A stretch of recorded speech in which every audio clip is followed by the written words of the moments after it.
오늘도 이 자리에 함께 모여 하나님께 예배드리고 계신 여러분 모두에게 우리 주님의 은혜와 평화가 넘치시기를 바랍니다. 오늘의 이야기는 예수님께서 돌아가신 지 3일 만에 다시 살아나신 이야기입니다.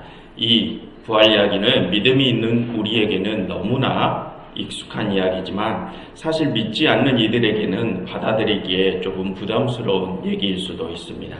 아마 지금 당장 나가서 믿지 않는 이들에게 예수님의 이 부활 이야기를 전한다면 아마 아무도 그것을 믿지 않을 것입니다. 아마 그것을 억지로 전하고 있는 우리를 미쳤다고 할 수도 있습니다. 여러분, 하나님께서는 그 부활 이야기가 기록된 복음서들을 남기시고 그 복음서들을 우리를 통하여 우리에게 당신의 뜻을 전하고 하나님께서는 그 복음서들을 통하여 우리에게 당신의 뜻을 전하시고 계십니다. 그럼 여러분, 우리는 예수님의 이 부활 이야기를 가지고 믿지 않는 이들에게 어떠한 하나님을 어떻게 전해야 할까요? 오늘은 우리가 이것에 대해서 한번 생각을 해보려고 합니다. 이 부활 이야기를 과연 우리가 어떠한 방법으로 활용할 수 있는지, 그 뜻을 또 하나님의 뜻을 어떻게 전할 수 있는지 그것에 대해서 한번 이야기를 나눠보려고 합니다. 여러분, 오늘 이야기는 너무도 유명한 얘기라 다들 알고 계실 것입니다. 예수님께서 금요일에 돌아가시고 안식 후 첫날 새벽에 다시 살아나신 이야기입니다. 새벽에 막달라 마리아와 다른 마리아가 예수님의 무덤에 갔더니 큰 지진과 함께 천사가 내려와 무덤 입구를 막고 있던 돌을 굴려내고 그 위에 앉아 있습니다. 여기서 큰 지진이 났다는 표현은 이전에 예수님이 십자가상에서 돌아가셨을 때 땅이 진동하였던 장면과 똑같은 상황입니다. 여러분, 성경에 나오는 이런 지진과 같은 표현은 신적인 권능을 표현할 때 자주 쓰이는 표현입니다. 그래서 성경의 저자들은 하나님께서 사람들에게 모습을 드러내시거나 예수님의 죽음과 사심을 묘사할 때 이런 표현을 씁니다. 마태는 이러한 초자연적인 표현을 통해서 지금 이 예수님이 하나님의 아들임을 확실하다는 확신을 심어주고 있는 것입니다. 누구에게 그 확신을 심어주고 있을까요? 이 마태복음을 읽고 있는 독자들에게 그 확신을 심어주고 있습니다. 그리고 여러분, 3절을 보시면 천사들의 모습이 소개되어 있는데 그 형상이 번개와 같고 그 옷은 눈과 같이 희다고 소개되어 있습니다. 여러분, 우리가 기억을 더듬어 보면 이전에 우리가 다니엘서를 함께 살펴볼 때 이와 똑같은 표현이 나왔던 적이 있습니다. 여러분, 화면을 보십시오. 다니엘이 환상 중에 하늘 보좌를 보니 어떤 이가 있는데 그의 옷이 눈과 같이 희다고 기록되어 있고, 또 다니엘이 환상 중에 천사를 보는데 그의 얼굴이 번갯빛 같다고 소개되어 있습니다. 여러분, 예전에 우리가 다니엘서를 살펴볼 때 살펴보던 내용이었습니다. 여러분, 마태가 지금 다니엘서에 나오는 눈과 같이 흰 옷과 번개와 같은 형상 같은 표현을 썼다는 것은 마태가 이미 다니엘서를 알고 있다는 것을 전제합니다. 그럼 여러분, 마태가 다니엘서를 알고 있다는 것이 무엇을 뜻하는 것일까요?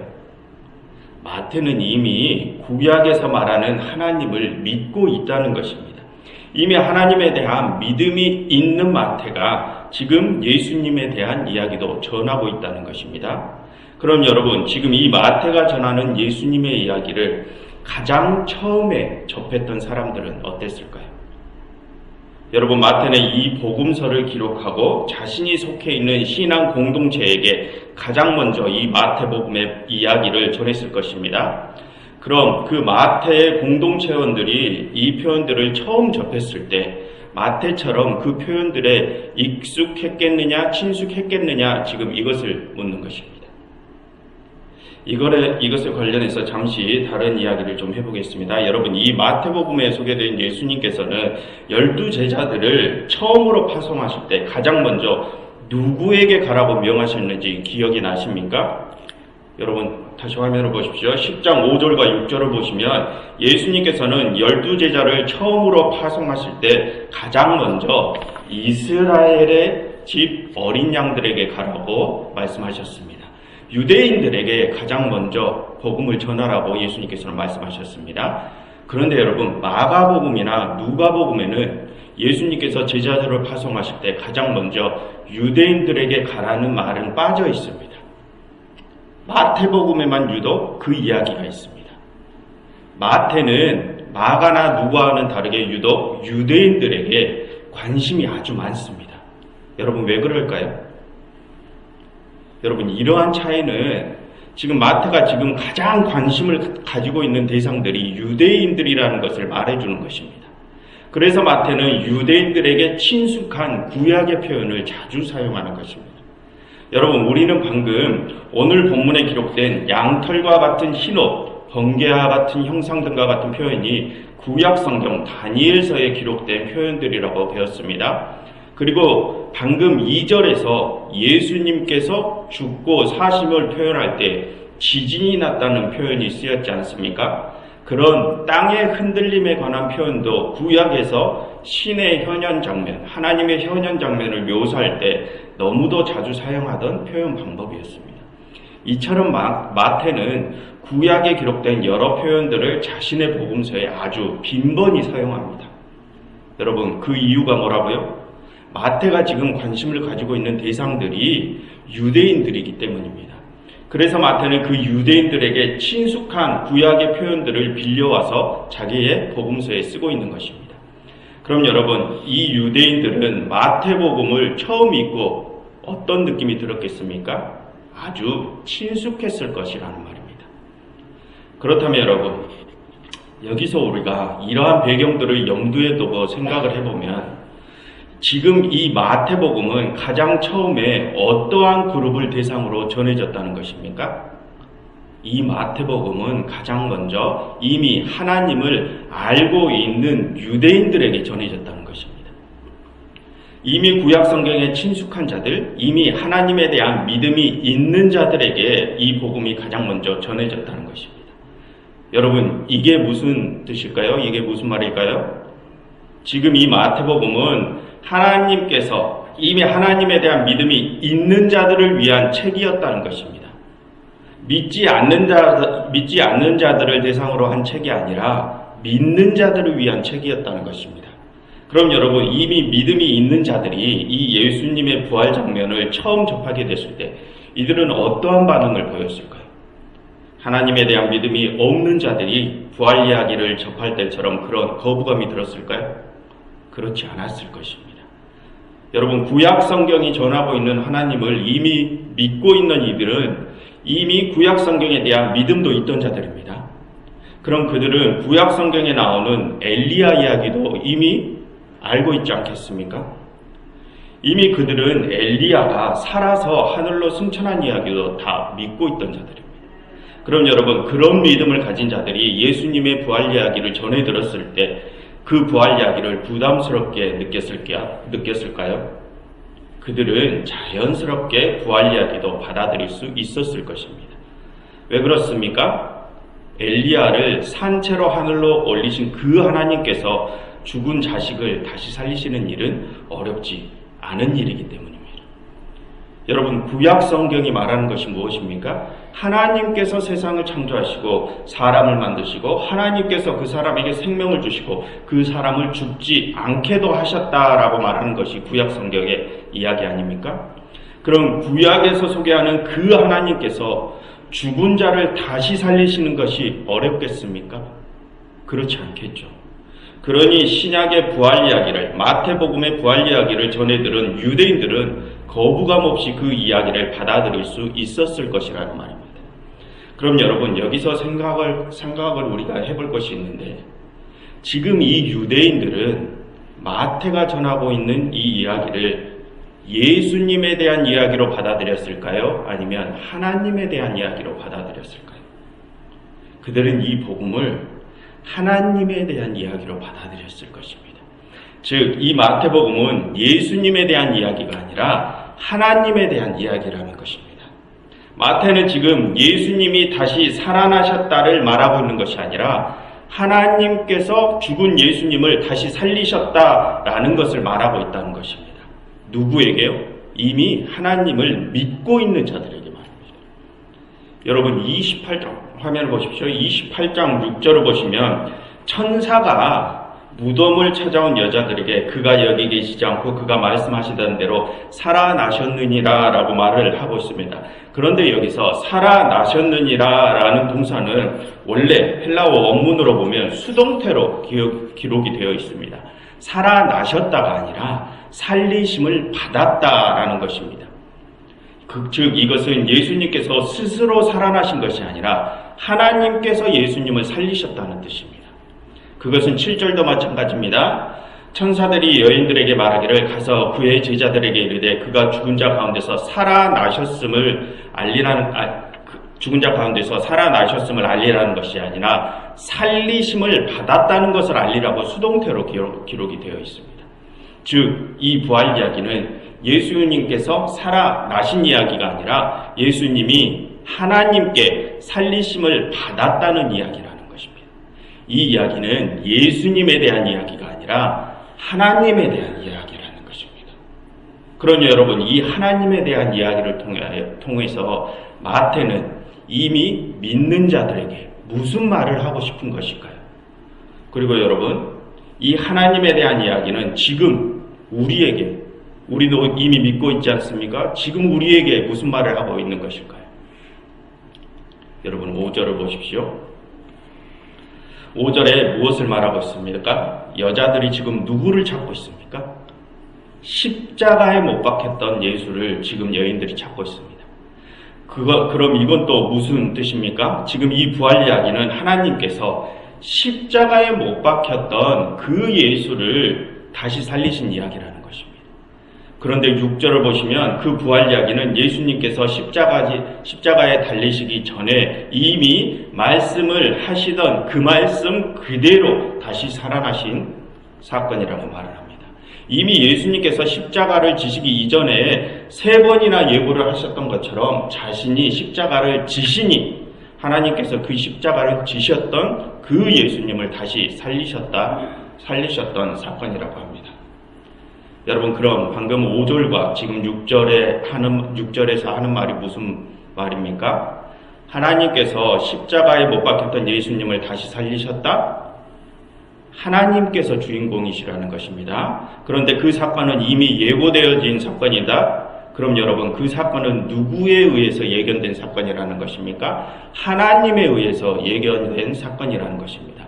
이 일은 모두 하나님의 뜻이었고 하나님께서 그의 뜻대로 행하시고 이루셨다는 것입니다. 그럼 여러분, 무엇이 하나님의 뜻입니까? 여러분, 우리가 오늘 이야기에서 조금만 앞으로 거슬러 올라가서 예수님께서 군인들에게 잡히시기 전날 밤 겟세마네 동산에서 기도하신 내용을 생각을 해보겠습니다. 여러분, 그때 예수님께서는 무엇을 간구하셨습니까? 아버지여, 만일 하실만 하시거든 이 잔을 내게서 지나가게 하시옵소서. 그러나 나의 원대로 마시옵고 아버지의 원대로 하옵소서라고 간구하셨습니다.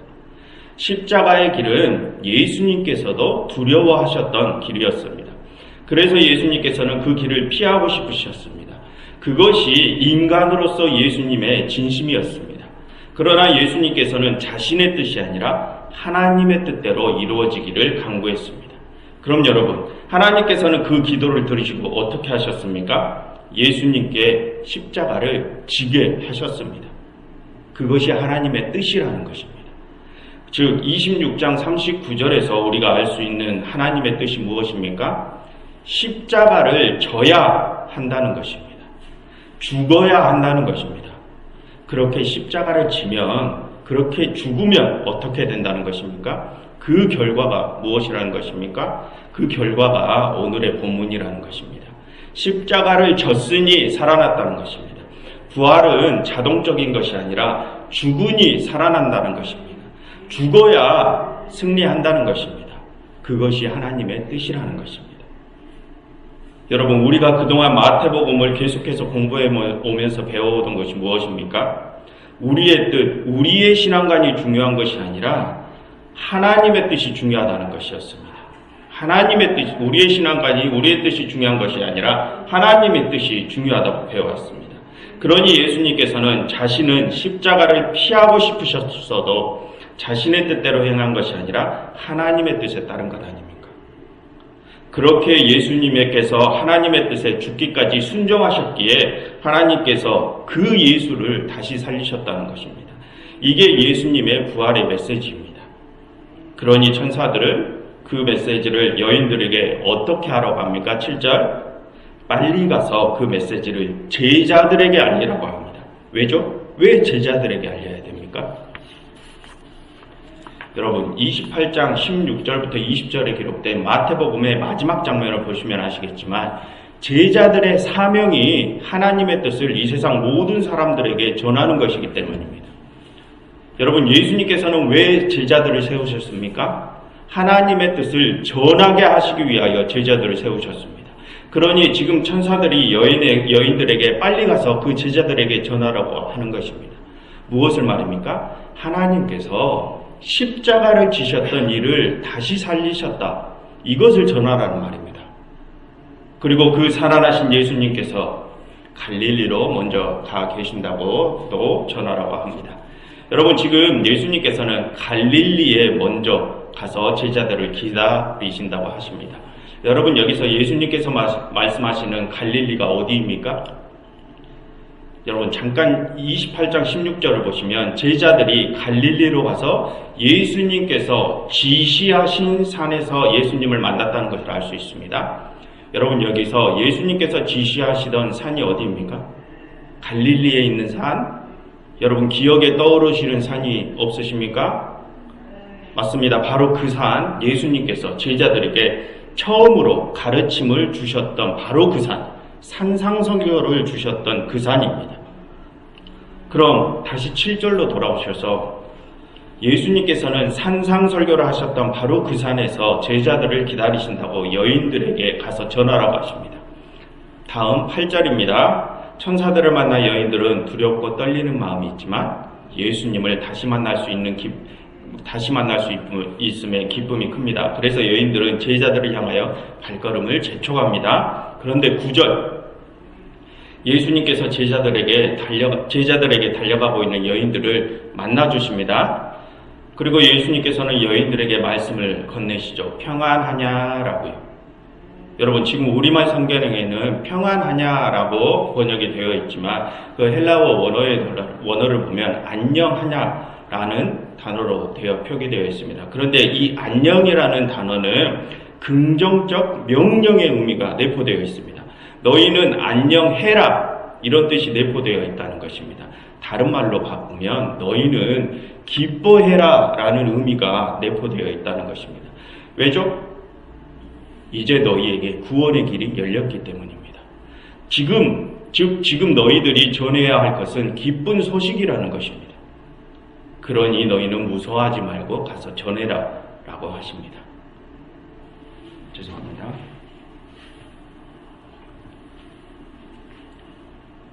그런데 여러분 여기서 정말 중요한 것은 이제 예수님께서 제자들을 더 이상 제자들이라고 부르시지 않는다는 것입니다. 여러분 여기서 예수님께서는 제자들을 무엇이라고 부르십니까? 형제들이라고 부르십니다. 예수님께서 제자들을 부르시는 호칭이 제자에서 형제로 바뀌었습니다.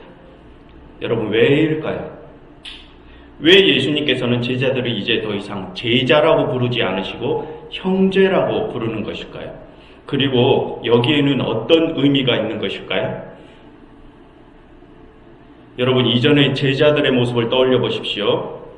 여러분 제자들은 예수님의 가장 최측근들이었습니다. 예수님과 가장 가까운 곳에서 예수님의 가르침을 받았던 자들이었습니다. 그런데 그들은 예수님의 가르침을 받아들였습니까? 십자가를 받아들였습니까? 그들은 받아들이지 않았습니다. 그들은 예수님이 십자가에 달리시기까지 자신들이 높아지기만을 바랬습니다. 그것을 예수님께 계속 요구했습니다. 거기에 더해 제자들은 예수님께서 군인들에게 잡히시니까 어떤 모습을 보였습니까? 예수님을 버리고 다 도망가 버렸습니다. 즉 지금까지 제자들의 모습은 예수님을 저버린 자들입니다. 그리고 그들은 지금 예수님의 무덤가에 찾아오지도 않았습니다. 여러분 지금 마태복음이 전하는 이 부활 이야기에서 예수님의 무덤가에는 누가 찾아왔습니까? 제자들입니까? 아닙니다. 제자들은 없고 여인들만 찾아왔어요. 즉 지금 제자들은 예수님을 저버린 자들이라는 것입니다. 예수님의 가장 최측근들이 그를 저버렸다는 것입니다. 여러분, 만약 우리라면 내가 가장 최측근이라고 여겼던 이들이 나의 뜻을 거부하고 나를 버리고 도망가 버렸다면 우리는 어떤 느낌이 들까요?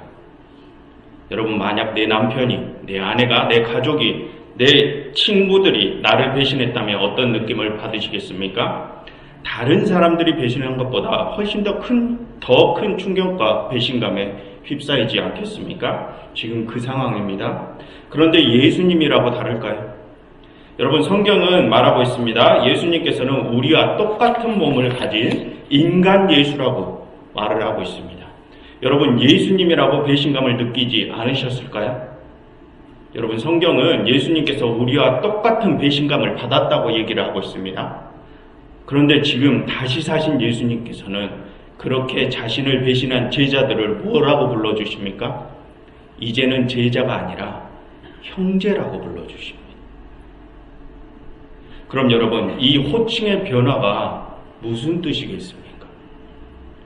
예수님께서는 자신을 버리고 도망쳐버린 제자들을 용서하셨다는 것입니다. 아무 조건도 없이 말입니다.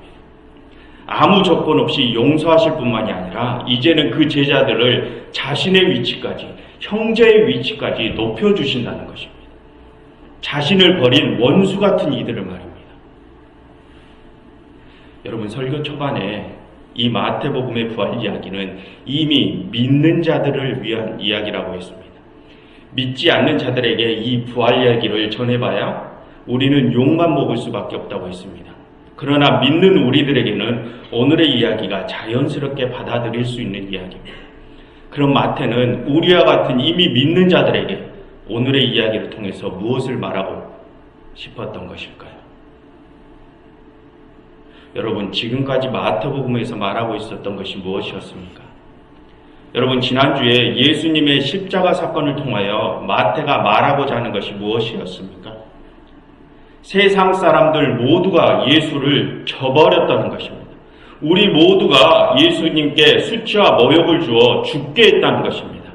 믿는 자들 너희도 다를 것 없이 너희 모두가 예수님을 버렸다는 것입니다. 그럼 지금까지 마태복음이 말했던 그 모든 얘기와 오늘의 부활 얘기를 한번 합쳐보십시오. 마태복음이 이 전체 이야기를 통해서 무엇을 말하고 있는 것일까요? 예수님께서는 너희에게 다른 일을 위하여 죽으라고 가르치셨다. 그러나 너희는 오히려 높아지게 해주라고 요구했다. 너희는 예수님의 가르침을 받아들이지 않았다. 그것도 모자라 너희는 예수님을 버리고 다 도망가 버렸다. 너희는 예수님을 주인이라고 고백하고 너희가 예수님의 최측근이라고 자랑을 하고 다녔지만 십자가 앞에서는 너희는 모두가 다 도망가 버렸다. 이 세상 사람들, 그리고 너희 모두가 예수를 죽게 했다. 그런데 예수님께서는 그런 너희를 위하여 어떻게 하셨느냐? 그런 너희를 위하여 죽으셨다. 그러니 하나님께서 어떻게 하셨느냐? 그런 예수님을 다시 살리셨다.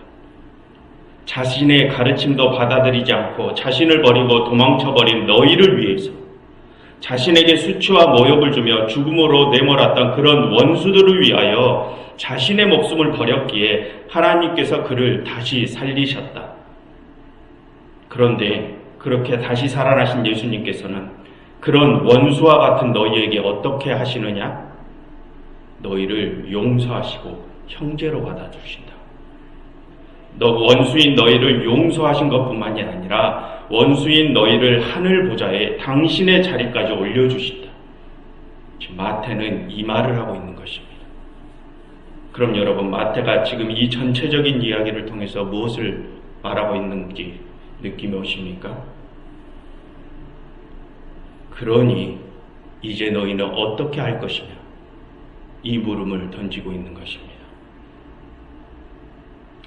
이것을, 이 마태복음을 읽고 있는 이미 믿는 자들에게 이제 너희는 어떻게 할 것인지를 지금 마태는 묻고 있는 것입니다.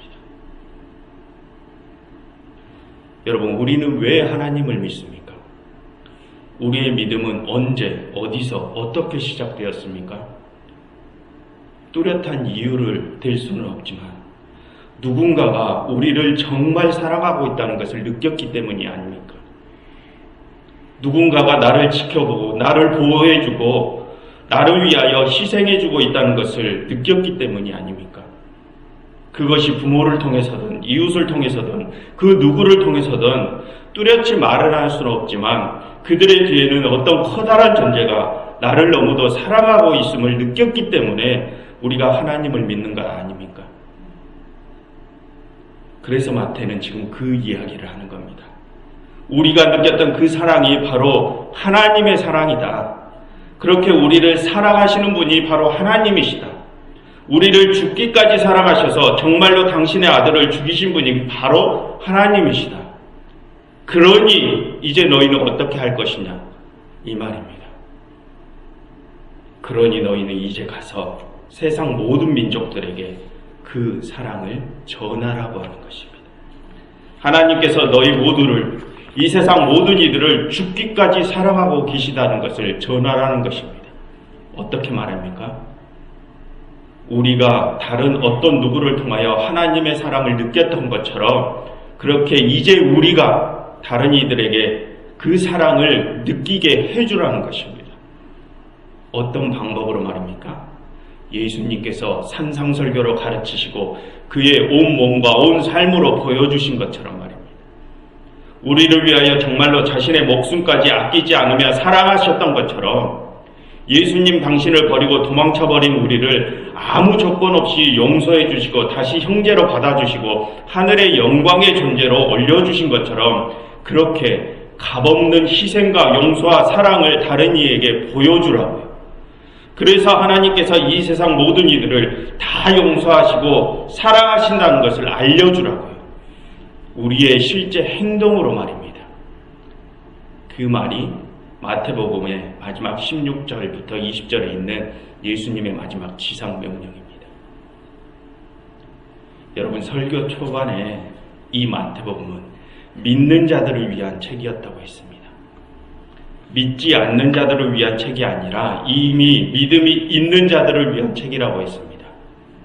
그럼 여러분, 우리가 이 책을 가지고 믿지 않는 자들에게 다가가서 이 복음을 들어보십시오라고 전하면 그들이 이 복음 이야기를 감동스럽게 받아들일까요? 아마 그렇지 않을 것입니다. 여러분, 이 성경의 이야기들은 이미 하나님을 믿기로 고백한 자들을 위한 책이었습니다. 이 책의 이야기들은 저들에게는 아무런 감동도 교훈도 주지 못합니다. 그렇다면 여러분, 우리는 그들에게 어떻게 하나님의 뜻을 전할 수 있을까요? 그들에게 필요한 것은 이 성경에 대한 지식이 아니라 사랑입니다. 그들에게는 성경적 지식이 필요한 것이 아니라 먼저 사랑이 필요합니다. 우리가 먼저 누군가가 우리를 너무도 사랑하고 있다는 것을 느꼈기 때문에 우리가 하나님을 믿은 것처럼 그들에게 필요한 것은 먼저 사랑이 필요합니다. 그렇게 예수님께서 그 사랑을 우리에게 먼저 보여주신 것입니다. 그럼으로써 사랑을 자기의 온 몸으로 가르치시고 그 사랑을 이제 너희더러 나가서 전하라고 하신 것입니다. 우리의 실제 행동으로 말입니다. 그 다음이 지식입니다. 그러니 여러분, 이제 가서 전해 주십시오. 예수님께서 당신에게 처절한 배신감을 안겨준 우리를 아무 조건 없이 용서해 주셨던 것처럼 당신 자신을 저버린 우리를 위하여 목숨까지 아끼지 않으며 사랑하셨던 것처럼 이제 가서 그 사랑을 저들에게 전해 주십시오. 지식이 아니라 용서와 섬김과 희생과 사랑으로 말합니다. 하나님께서는 이 마태복음을 통해서 우리에게 그것을 말씀하고 계십니다. 기도하겠습니다.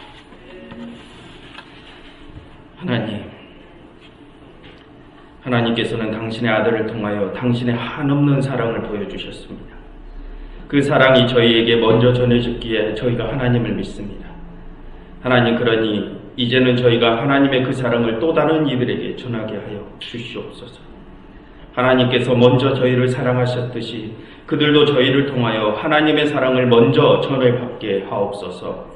그리하여 그들 역시 하나님의 사랑하는 자녀임을 깨닫게 하시옵소서. 예수 그리스도의 이름으로 기도드렸습니다.